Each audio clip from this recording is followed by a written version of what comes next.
blue screen of death on your ASUS ROG GT35 can interrupt your gaming or work without warning. In this video, you will learn practical ways to troubleshoot Windows crashes and fix common blue screen of death errors.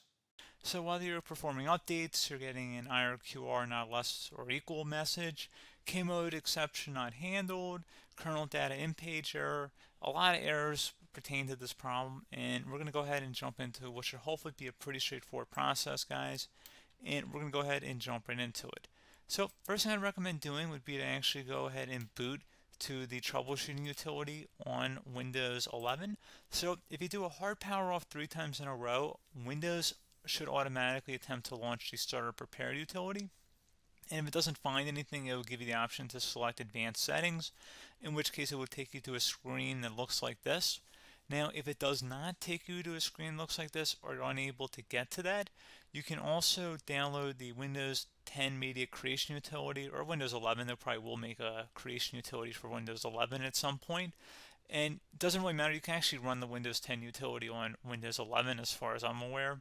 And you should be able to run the troubleshooting utilities built in within it. So you just would go ahead and download it to an ISO file and then burn it to a DVD or USB. It'd have to be about 4 gigabytes or more. It couldn't be a small USB flash drive, and it couldn't be a CD. It'd have to be a DVD. And then you'd boot your computer from it. So depending on the computer manufacturer, you'd have to tap a different key on your keyboard in order to launch that menu, in order to select what boot drive you want to go off of. So it could be anything between the escape key, F2, F8, F12, for example. And those are the function keys on the top of your keyboard. So you may have to just do a little bit of trial and error. Shouldn't take you more than a couple minutes. Googling it would probably be best before you even begin. But anyway, we're ready to go ahead and jump right into it. So we're on the choose an option page. So these will look very similar whether you're booting from it directly within Windows itself, or if you're plugged in a USB flash drive with the media creation utility installed and you selected the recovery option. So when you are setting up your Windows 11 installation or Windows 10, depending on the drive you're using, there should be an option to repair your computer in the bottom left corner of the dialog window, one of the first screens that comes up. You go ahead and select that, and then it would take you to a troubleshooting screen like you see here. And you want to go ahead and select troubleshoot, reset your PC, or see advanced options. And then there are going to be a whole bunch of options in here that we're going to explore in today's video.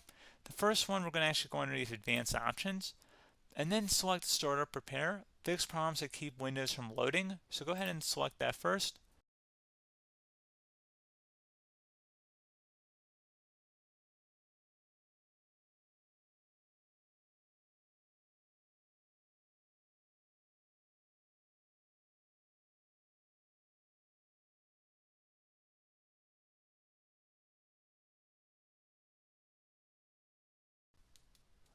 Okay, so you can see it could not repair our PC. That was our first option we could try. Something else, if we go back into advanced options here, and then select troubleshoot, we're going to go underneath advanced options again. You can go ahead and actually access safe mode by selecting startup settings. And then if you select the restart button, you have the option on the screen, select safe mode with networking, which will give you a key on the screen. It'll tell you which key to press to enter that.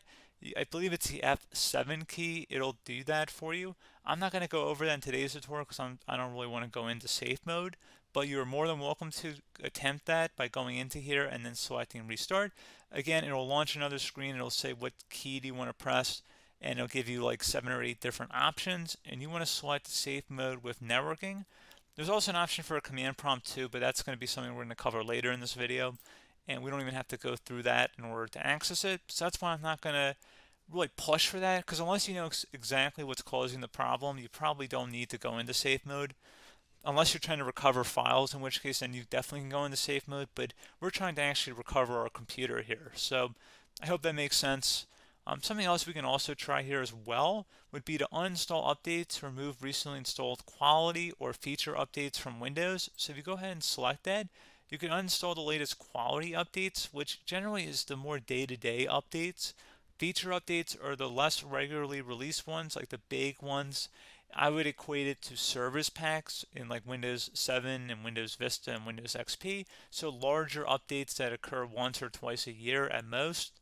And the quality updates are more just a regular update. So probably obviously depend. It'll take longer if you're going to try and uninstall the latest feature update versus quality update, and maybe you don't need to go back that far. So just giving you guys a couple of pointers with that. Something else you can also look at here, and we're going to jump into the command prompt in a little bit, but you can select System Restore, which will use a restore point recorded on your PC to restore Windows. And this is something I would highly recommend here, guys. So select Next. Assuming you have a restore point saved on your computer, you go ahead and select the most recently created one, and you'll select Next, and then you'll select the drive. You shouldn't actually have to select the drive. You can scan for affected programs, but we're going to keep it all default here, and then we're going to select Finish. So once started, System Restore cannot be interrupted. Do you want to continue? I think we're going to select yes. I don't think we have anything better to do on our computer right now, so just give it a moment here to initialize. It will take a couple minutes to run, obviously depending on how large your hard drive is and how much is saved on the System Restore point. So just give it a couple minutes here.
Okay, so you can see System Restore completed successfully.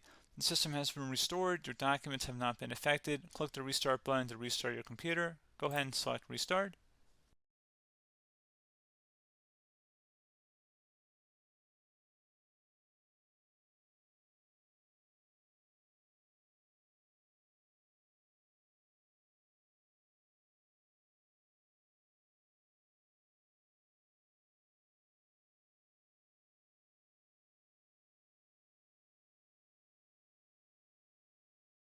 Okay, so you can see the system has been restored successfully. We're going to go over a couple different methods in addition to that if that did not work. So I'm just going to pause the video and we're going to start back on the recovery screen that we started with. Okay, so a couple other things we can try here too. If you go back into Troubleshoot, you can select Reset Your PC, let you choose to keep or remove your personal files and then reinstalls Windows. You can select to keep my files, which will remove apps and settings but keeps your personal files. You can also select Remove Everything, which will remove all of your personal files, apps, and settings. So this is more of a factory reset, the second option here.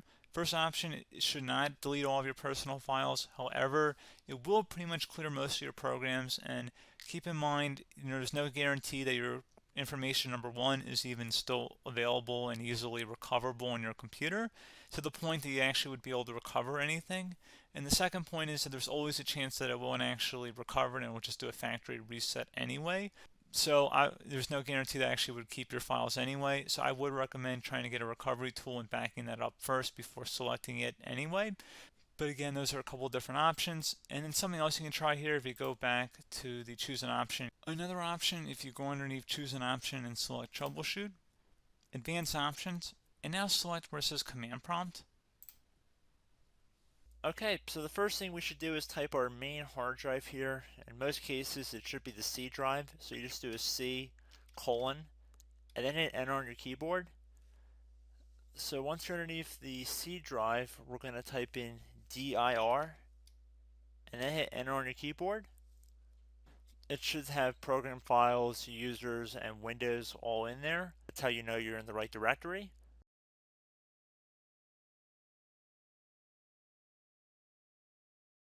In some cases, it might be the D drive as well, so just keep that in mind.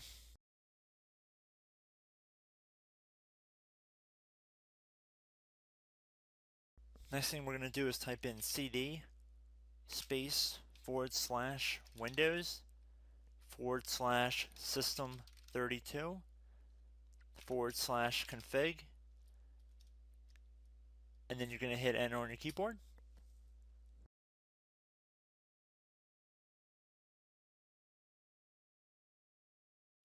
So now you're going to type MD space backup.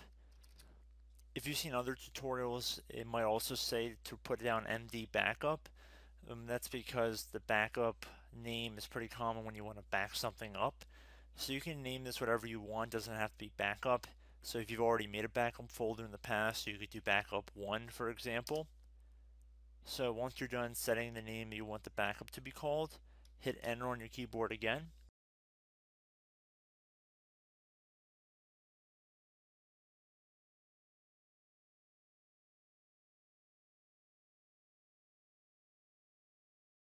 At this point you want to type copy, C-O-P-Y, space, then you want to do the star symbol above the 8 key, then do a period or a dot, whatever you want to call it, then another star sign, and then another space, and then type backup, and then hit enter on your keyboard.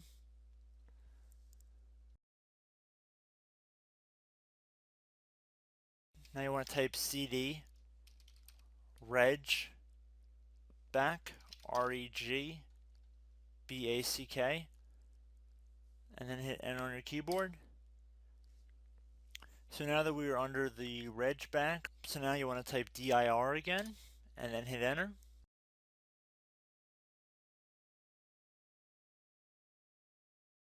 So now at this point we're going to type copy again. So copy, space, star sign, dot, another star sign, space, and then 2 dots. So we're going to type copy, space, star sign, dot, sign, star sign, dot, dot, and then hit enter on your keyboard again. So for overwrite, you want to overwrite all. So type A on your keyboard, so capital A, and then hit enter on your keyboard.